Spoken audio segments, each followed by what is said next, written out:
The month Max B was sentenced to 75 years in prison, the culture around him was already spiraling. The voice of Harlem's wave was silenced, just as DJ AM was found unresponsive in a New York apartment.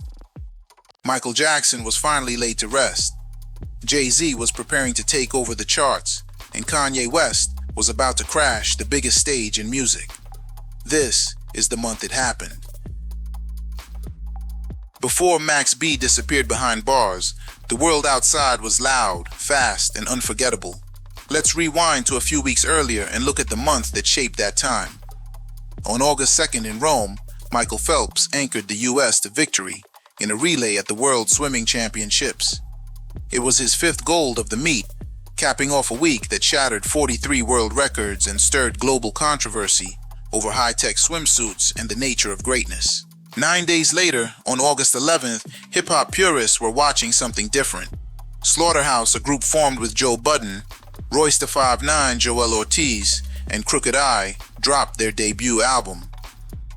Then on August 16th, the world watched in disbelief as Usain Bolt ran the 100-meter dash in less than 10 seconds at the World Athletics Championship in Berlin. He didn't just beat the world record, he destroyed it, and he didn't even look tired. In New York, police responded to a call at a luxury apartment in Manhattan's Soho neighborhood. Inside, they found the body of Adam Goldstein. Known to us as DJ AM, he was found near a stash of prescription pills and a pipe. He was 36 years old. Just 1 year earlier, Adam had made headlines for surviving a plane crash in South Carolina. There were 6 people on the flight. 4 people didn't make it. 4 people are dead and 2 critically injured after their Learjet bound for the Southland crashes during takeoff in South Carolina. The 2 survivors, former Blink-182 drummer Travis Barker and DJ AM. The only 2 survivors were Adam and Blink-182 drummer Travis Barker, suffering severe burns after escaping the flaming wreckage. Adam had openly struggled with addiction for years, but had also become a vocal advocate for sobriety, even hosting a reality show aimed at helping others get clean. The crash had shaken him, but it hadn't defeated him, at least not right away. Now, after surviving something so violent and unforgiving, his story ended quietly alone in a room, the result of a fatal mix of substances. The next day, on August 29th, Cristiano Ronaldo made his debut for Real Madrid, scoring a penalty in a 3-2 win. He was the most expensive player in football history at the time, and it started a new era in European football. On August 31st, Disney quietly acquired Marvel Entertainment for $4 billion. The headlines barely noticed it, but the deal would go on to change pop culture forever. Well, first of all, this is a very, very attractive company for many reasons. One, it's intellectual property, over 5,000 characters, rich heritage of characters and stories, a great team of talented people both on the creative and the business side, extremely well-run company. While all this was unfolding, the clock was ticking down for Max B. To understand how he ended up here in 2009, we have to go back to the choices and the chain of events that set everything in motion. In 1997, he was convicted of robbery and served an 8-year sentence. Released in early 2005, he quickly entered the hip-hop world. Around that time, he connected with Jim Jones, a key figure in Dipset, who signed Max to ByrdGang Records.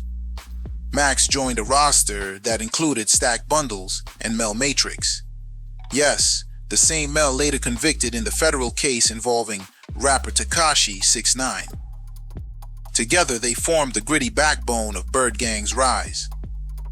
After Max contributed to Jones's 2005 album Harlem Diary of a Summer, he believed his role went uncredited and uncompensated, and the relationship began to sour. Max and Queens rapper Stack Bundles quickly became the driving force behind ByrdGang's momentum. They crafted standout mixtape tracks while Max launched his own series. But in June 2007, 24-year-old Stack Bundles lost his life in Far Rockaway, Queens, abruptly cutting their rise short. That same year, Max rekindled his relationship with a woman named Gina, a former girlfriend he had met during a Diplomat's concert. She had moved from North Carolina to New York and was staying with Max's brother, Mike. While working as a dancer in the clubs, Gina met a man named Alan, who flaunted his cash. After spending a night with Allen at the Holiday Inn in New Jersey, she left with his room key in her purse. She told Max about Allen's cash and luxury items. According to court testimony, Max saw an opportunity and asked her to help orchestrate a robbery.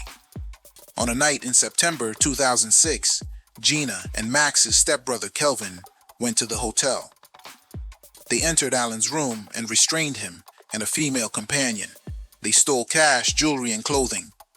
Unsatisfied, they demanded he call his business associate David, who was in another room. When David arrived, he was shot shortly after entering. Gina testified that Kelvin did it. The pair fled, and Allen, having escaped his restraints, alerted hotel security. David later passed away from his injuries. Within days, all three, Gina, Kelvin, and Max, were arrested. Gina quickly cooperated with law enforcement, claiming Max had masterminded the plot. Max was charged with multiple counts, including felony murder, armed robbery, kidnapping, and conspiracy. His bail was set at $2 million. While in jail, Max claimed that Jim Jones offered financial help only if Max signed away his publishing rights. Max agreed, hoping to secure his release. Once out on bail, Max and Jones turned against each other publicly. Max launched into a prolific spree of mixtapes and diss records. Max and Kelvin were tried together. Gina's testimony became the cornerstone of the prosecution. She admitted to being intoxicated the night of the crime, and no physical evidence directly tied Max to the scene. Witness identification was inconsistent, and Max's involvement remained contested. Despite the shaky evidence and a defense team criticized for unprofessional conduct, including public YouTube rants, the jury found Max guilty on 9 counts. Max B was convicted in June 2009, which brings us back to the focus of this story, September that year. That September, he was sentenced to 75 years in prison. Kelvin received life plus 35. Gina was given 15 in exchange for her cooperation.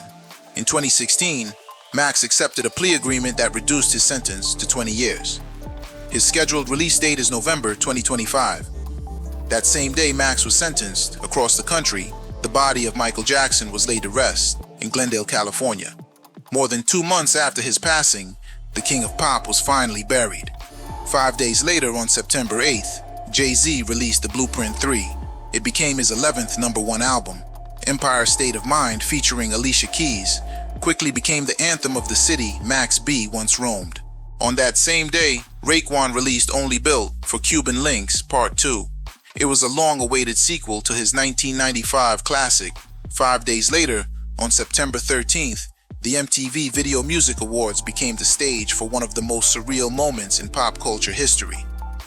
Taylor Swift was accepting the award for Best Female Video when Kanye West stormed the stage. The room froze. Beyoncé watched in silence. Taylor was stunned. Later that same night, during Jay-Z and Alicia Keys' performance of Empire State of Mind, Lil Mama walked onto the stage uninvited. No one knew what was happening. She posed beside them as the song ended. It was awkward. It was live. It was unforgettable. The very next day, on September 14th, actor Patrick Swayze passed away after a long battle with cancer. He was 57. As for Max, in 2016, his legal team secured a deal. Max admitted to his involvement and pleaded guilty to a lesser charge.